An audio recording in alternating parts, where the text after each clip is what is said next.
ত্রয়োদশ জাতীয় সংসদ নির্বাচনে একক সংখ্যাগরিষ্ঠতা পেয়ে সরকার গঠনের দ্বারপ্রান্তে বিএনপি। বৃহস্পতিবার অনুষ্ঠিত নির্বাচনে ২৯৯ আসনের মধ্যে এই প্রতিবেদন প্রস্তুতকাল পর্যন্ত ২৯৭টি আসনের বেসরকারি ফলাফল নিশ্চিত হওয়া গেছে।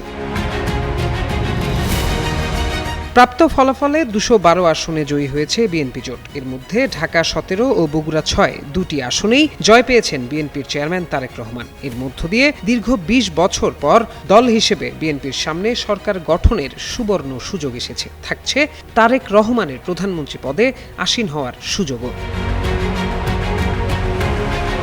দল হিসেবে বিএনপির ইতিহাস কম বড় নয়। বাংলাদেশ জাতীয়তাবাদী দল বিএনপি প্রতিষ্ঠিত হয় ১৯৭৮ সালের ১ সেপ্টেম্বর।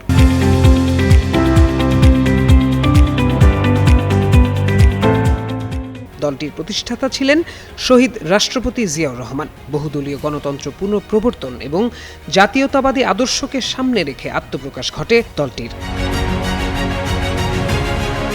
১৯৮১ সালে জিয়াউর রহমানের হত্যাকাণ্ডের পর দলটি বড় সংকটে পড়ে। পরবর্তীতে নেতৃত্বে আসেন তার সহধর্মিণী খালেদা জিয়া। হুসেইন মোহাম্মদ এরশাদ সরকারের পতনের পর ১৯৯১ সালে সংসদীয় গণতন্ত্র পুনঃপ্রতিষ্ঠিত হলে নির্বাচনে জয়ী হয়ে প্রথমবারের মতো সরকার গঠন করে বিএনপি। প্রধানমন্ত্রী হন খালেদা জিয়া। ১৯৯৬ সালের ১৫ ফেব্রুয়ারির নির্বাচনে জয়ী হলেও তত্ত্বাবধায়ক সরকার ব্যবস্থা প্রবর্তনের দাবিতে পদত্যাগ করে দলটি। এরপর একই বছরের জুনে অনুষ্ঠিত নির্বাচনের ফলাফলে পরিণত হয় বিরোধী দলে।